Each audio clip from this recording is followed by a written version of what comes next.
웹 서치 엔진의 구조에 대해서 설명하겠습니다. 이 내용은 먼저 이제 웹 검색 엔진, 국내외 검색 엔진들이 있어서 그 히스토리를 조금 살펴보고요. 이제 웹 문서, 또 웹의 특징, 또 사용자 특성 이런 것들에 대한 이슈들을 얘기를 할 거고요. 웹 문서 경우에는 이제 웹 문서를 수집하는 크롤링 문제도 있고, 또 이제 랭킹을 할 때 일반 검색 엔진하고 조금 다른 부분이 있어서 그런 내용들을 소개하려고 합니다. 먼저 국외 검색 엔진으로는 이 연도별로 쭉 살펴보면 여러분들도 이제 예전에 경험하신 적이 있을 텐데요. 라이커스라든지 사용해 본 적이 있을 텐데요. 라이커스 엔진, 익사이트, 오픈텍스트, 핫봇, 알타비스타, 그리고 요즘 많이 사용되는 구글 검색 엔진이 있고요.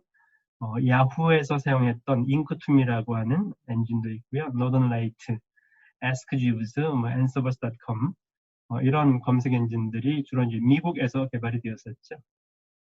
국내에서는 10만이, 까치네, 야후가 이제 한글에 들어와서 한글 야후, 네이버, 또 알타비스타 라이커스도 국내에 들어왔었고요. 지금은 서비스를 중단했지만 그 엠파스도 지금은 서비스를 하고 있지 않네요.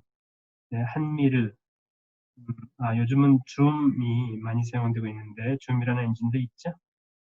이제 구글은 잘 알고 있을 테고요. 이렇게 국내외 검색 엔진들을 잠깐 소개를 했고요. 검색 엔진이 발전되어 온 과정을 보면 검색 모델이 불린 모델에서 벡터 모델, 또 지리어도 키워드 검색에서 자연어 검색으로 발전을 하고 처음에 서비스할 때는 텍스트만 검색했었는데 요즘은 이미지 검색, 사운드, 동영상 검색, 멀티미디어 검색 엔진으로 발전을 한 거죠. 그 검색 결과를 클러스터링 해주는, 또 이제 요약해주는 이런 기능들이 추가되고요. 하드웨어 관점에서 본다면 그 검색 엔진 서비스를 워크스테이션, 고성능 워크스테이션으로 서비스를 하다가 구글이 PC 서버를 사용하면서부터 요즘 PC 서버를 사용하는 그런 이렇게 이제 발전되어 왔었죠. 그럼 평가 방법은 나중에 다시 한번 얘기를 할 테니까요. 네, 그래서 이제 웹 검색 엔진의 그 검색 결과가 상당히 크리티컬하다는 그 예를 보여드린 건데요. 어떤 검색 엔진이 3개가 있다고 하자. 1, 2, 3. 그랬을 때 이제 어떤 검색 엔진에서 여기서 이제 프린세스 다이애나를 검색한 결과를 예를 보여드린 건데, 연관성이 있지만 relevant 하면서 하이 퀄러티인 그런 검색 결과를 가져올 수도 있고요.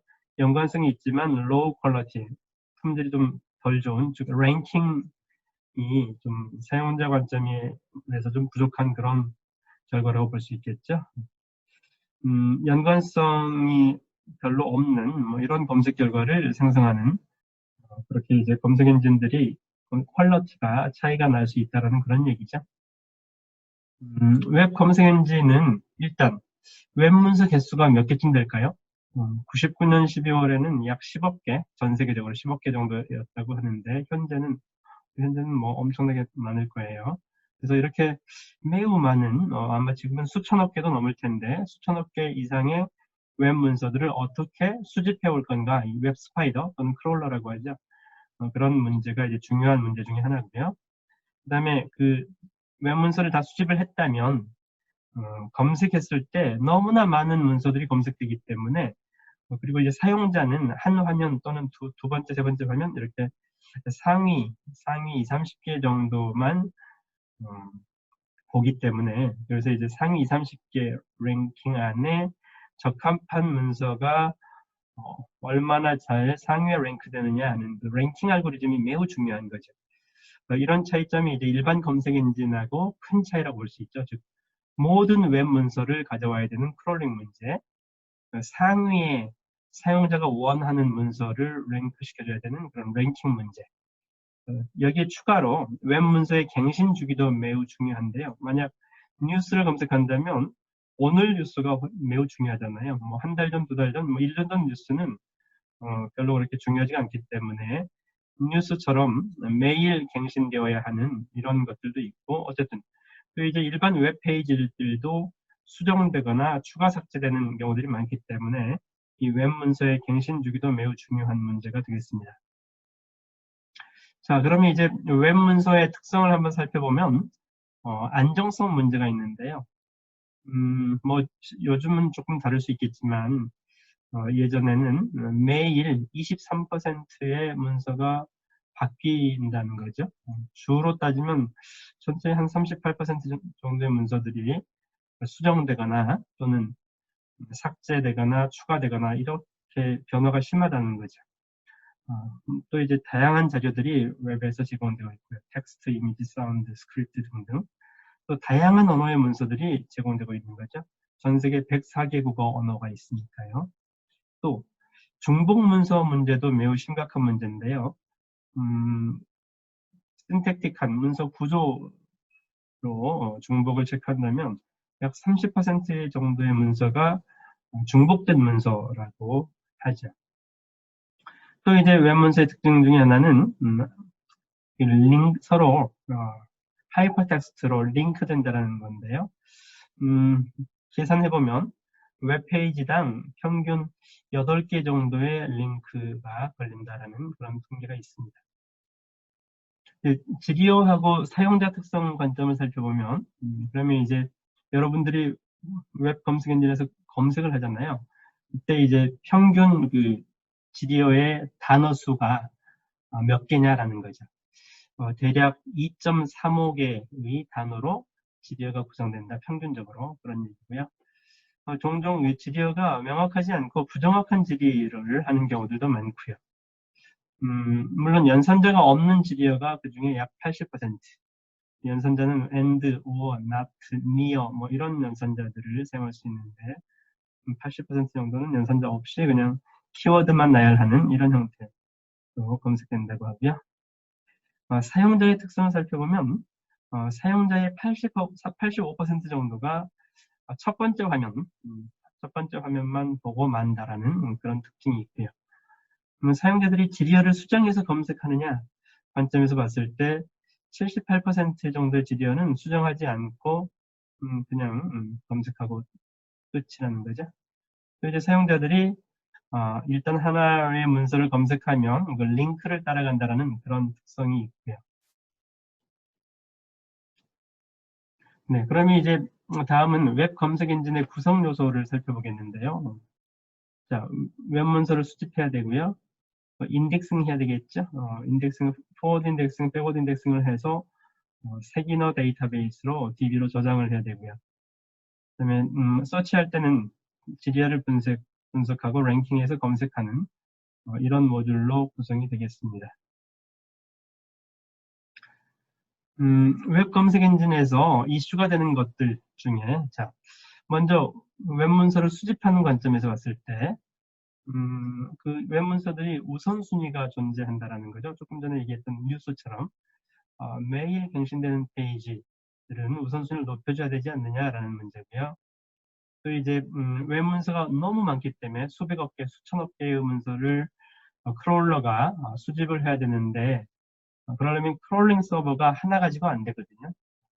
그래서 여러 대의 크롤링 서버, 또 이제 여러 개의 thread를 이용해서 검색을 하게 되는데 그때 이제 각 서버마다 또는 각 thread마다 로드 밸런싱이 필요하고요. 또 이제 웹문서를 수집할 때 뭐 트랩에 빠지는 경우가 있거든요. 그 두 가지 경우가 있는데 하나는 서버가 죽어 있는 경우, 또 이제 웹페이지가 삭제되어서 없는 경우, 이런 경우에 트랩에 빠질 수 있다라는 그런 특징이 있고요. 자, 문서 처리 관점에서 온다면 중복 문서를 제거해야 되고 색인어 추출, 형태수 분석이라든지 뭐 스템을 통해서 색인어 추출하고 저장해야 되고 랭킹을 할 때 이제 쿼리 디펜던트 랭킹하고 쿼리 인디펜던트 랭킹이 있는데 쿼리 인디펜던트 랭킹을 사용할 수도 있고요. 검색 결과를 분류한다든지 클러스터링 한다든지 또는 요약해서 보여주는 그런 기능도 필요하고요. 또 지리어를 수정하거나 확장하는 기능도 필요한 거죠.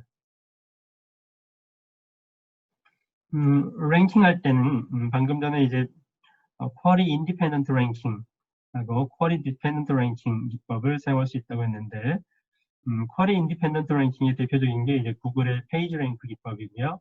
페이지 랭크는 각 웹페이지마다 중요도를 미리 계산해 놓는 거죠. 1번 페이지는 더 중요하고 2번 페이지는 덜 중요하고 이런 중요도를 미리 계산해서 그 정보, 중요도 정보를 이용해서 검색 랭킹을 1, 2, 3, 4등 할 때 그때 이제 반영할 수가 있다는 거죠. 페이지 랭크하고 유사한 개념도 있는데요. 히츠라고 하는, 히츠라는 것은 이제 다른 점이 쿼리 디펜던트 아니야. 지리어. 그러니까 사용자가 입력한 지리어하고 무관하게 랭킹을 하느냐, 사용자가 입력한 지리어하고 의존적인 그런 랭킹을 하느냐가 주요 차이점이 되겠습니다.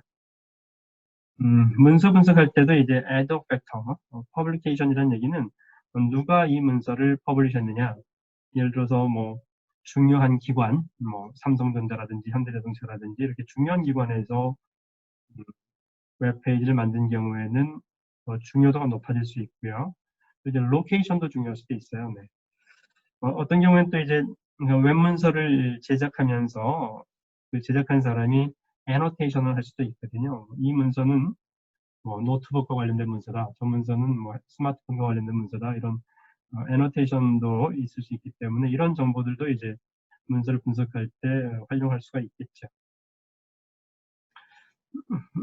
방금 전에 얘기했던 그 쿼리 인디펜던트 랭킹에서 페이지 랭크 기법을 간략하게 소개하면 이 페이지 랭크는 그 기본적인 아이디어가 하이퍼링크 정보를 사용을 합니다.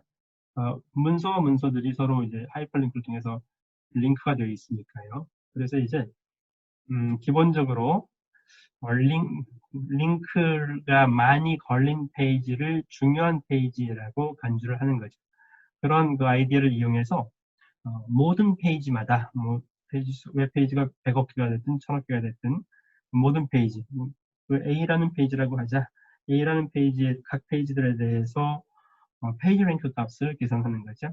페이지 랭크 값은 1-D 플러스 D 곱하기 이제 이 부분이 이 A라는 페이지를 링크한 페이지들이 T1, T2, Tn이 있다면 이 페이지 랭크 값들을 이 각 페이지에서 아웃 링크로 링크한 개수가 몇 개냐, 그게 이제 C 카운트, CT1이라고 한다면 이제 T1에서 링크한 개수가 2개라면 이 PR 값을 2로 나누어서 만약 T2라는 페이지는 밖으로 링크 걸린 게 10개라면 10분의 PR 값으로 이렇게 해서 각각을 모두 더해준 그 값을 의미하고요. 근데 이제 이 값만 가지고 페이지 랭크 값을 정하면 그러면 이제 적절하지 않은 부분이 있거든요. 그래서 일단 기본 점수로 이 D를 댐핑 팩터라고 하는데 댐핑 팩터는 보통 0.85를 주거든요. 그래서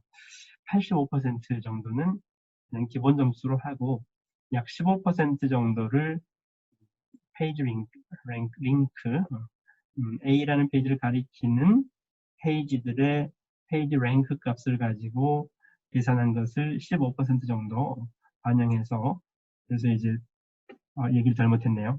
댐핑 팩터가 0.85이기 때문에 기본 점수를 0.15를 주고 0.15를 주고 0.85만큼 85%만큼을 이 A라는 페이지를 가리키는 나를 가리키는 페이지들의 랭크 값으로 계산을 하는 그런 방식입니다.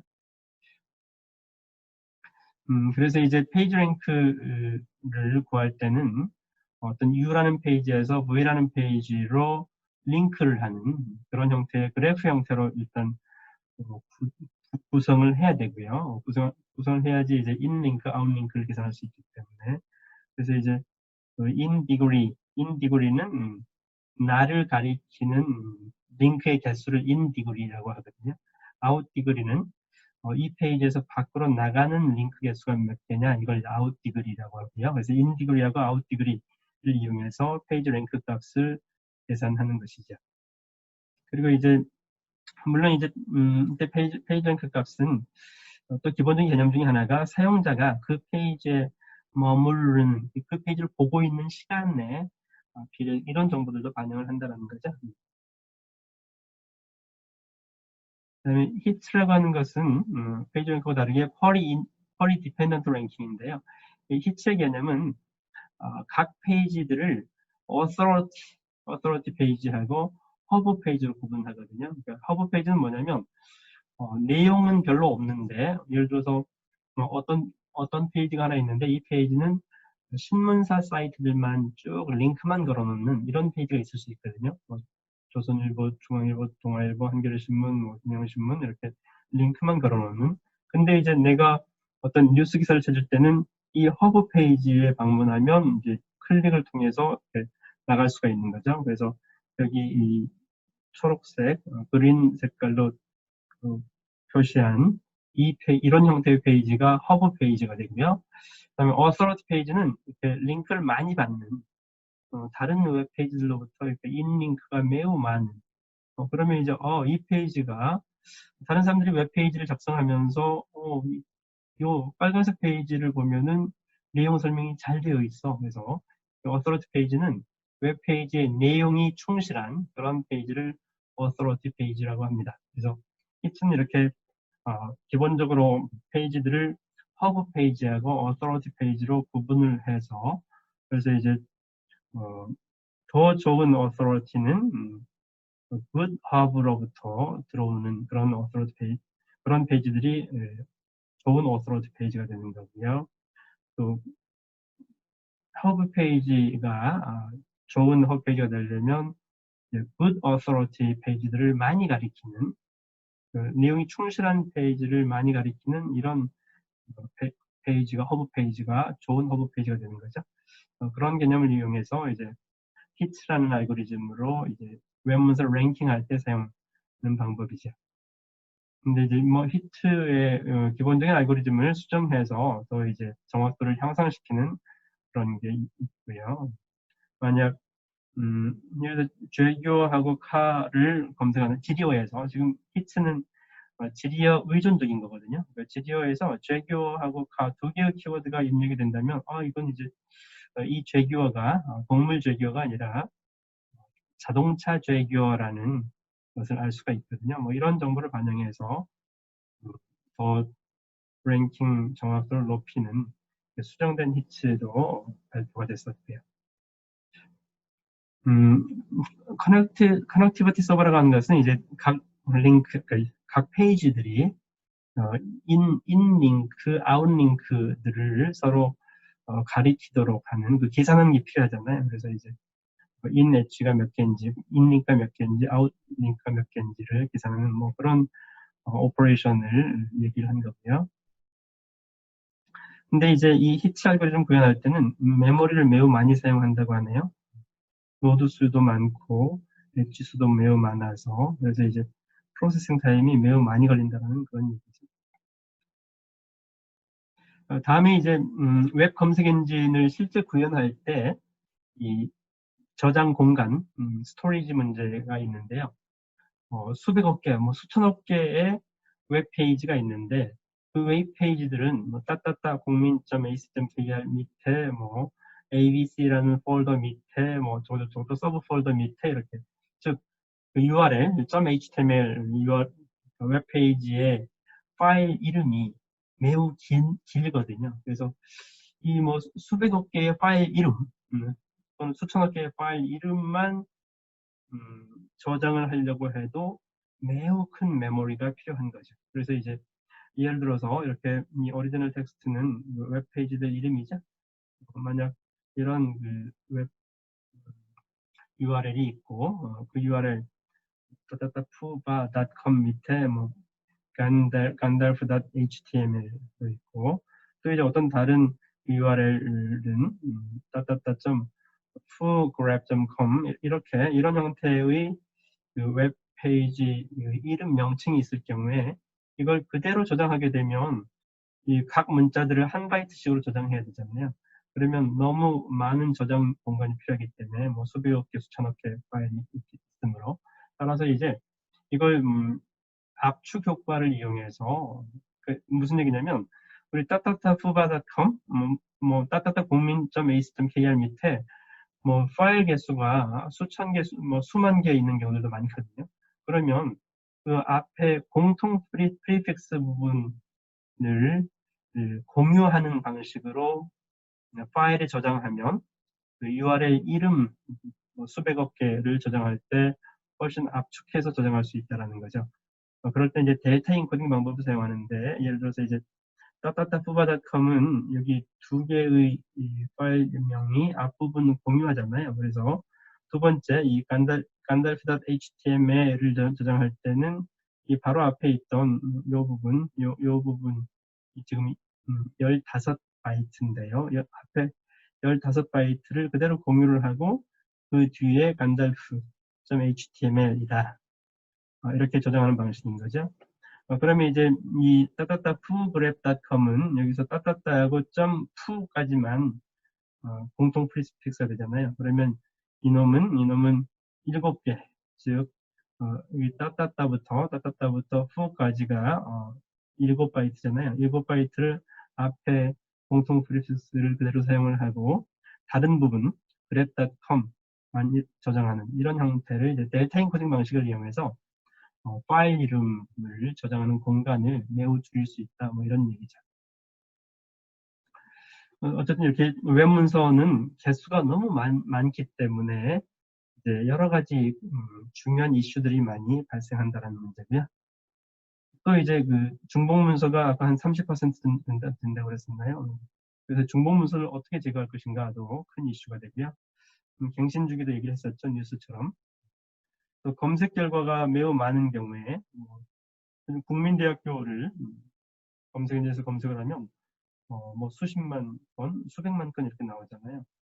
그랬을 경우에 그것들을 좀 유사한 문서들끼리 클러스터링을 해서 보여주는 그런 방식이 이제 클러스터링 방식이고요. 이 클러스터링에 중점을 둔 그런 웹 검색 엔진이 예전에 있었는데, 이 northernlight.com이라고 하는 그런 웹 검색 엔진은 이런 특징이 있는 거였었죠. 또 이제 문서의 내용을 요약해서 보여주는 그런 기능을 제공하기도 하고, 요즘은 맨 앞에 있는 뭐 한두 줄, 두세 줄 정도를 그냥 보여주는 경우도 많은데, 이것도 일종의 요약이라고 할 수 있는 거죠. 다음에 이제 그 검색된 문서들을 분류를 해서 디렉토리 서비스 형태로 제공하는 분류기를 도입해서 검색 결과를 보여주기도 하고요. 또는 이제 각 분야별로 전문화된 그런 검색 엔진을 서비스하기도 해요. 뭐 컴퓨터 분야만 검색한다든지, 스포츠 분야만 한다든지, 법률 분야만 검색한다든지, 이런 전문 검색 엔진들도 있고요. 네, 여기는 이제 중복 문서를 제거하는 방법에 관한 거네요.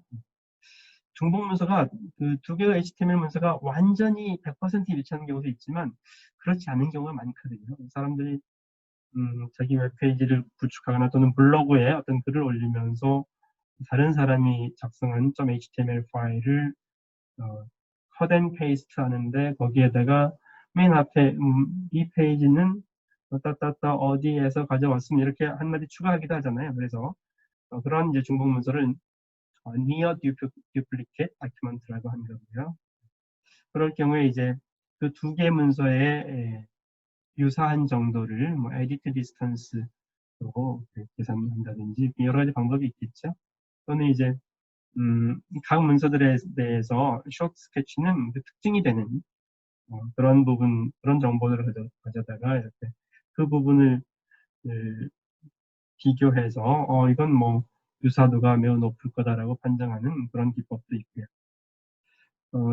그리고 또 이제 하나 중복 문서가 많은 것 중에 하나가 중복 서버를 두는 경우에 여러분들이 어떤 그 라이브러리 또는 라이브러리나 패키지를 설치할 때 호스트를 여러 군데 중에서 예를 들어서 리눅스라든지 파이썬 같은 거 설치할 때 그때 이제 미러 사이트를 여러 개 두고서 뭐 아시아 지역은 A 사이트, 뭐 북미 쪽은 뭐 B 사이트, 유럽 쪽은 C 사이트 이런 형태로 어떤 그 서비스하는 효율을 위해서 듀플리케이트 서버를 이용하는 경우도 있거든요. 그런 경우에 그런 서버들은 데이터량이 HTML 파일들이 매우 많은데 그 뭐 수만 개의 파일이 서로 한꺼번에 중복될 수도 있거든요. 그래서 그런 URL 또는 IP를 가지고서 중복을 한꺼번에 제거하는 그런 방법도 필요하다는 거죠. 다음은 이제 사용자 인터페이스하고 검색 결과를 시각화하는 것을 간략하게 소개하려고 하는데요. 우리는 이제 일반적으로 지금 우리가 주로 사용하는 검색 엔진들은 그냥 검색된 문서들을 하이퍼링크들, URL들만 쭉 나열을 해주잖아요. 이렇게 나열해 주는데, 근데 이것을 보기 좋게 사용자 관점에서 그래픽화하게 보여주는 그런 방법들이 여러 가지가 있어요. 그래서 메쉬 브라우저라든지 스캐터게더 등등의 벤 다이어그램도 있고요. 그것들을 간략하게 소개하려고 합니다. 이건 이제 다른 정보 검색 책에 있는 것을 사진 이미지로만 보여드린 건데요. 메쉬 브라우저 인터페이스라고 하는 것은 이렇게 메쉬 형태로 보여주는 거고, 이제 캐티고리 레이블을 붙여서 보여주는 그런 방식이 되겠습니다.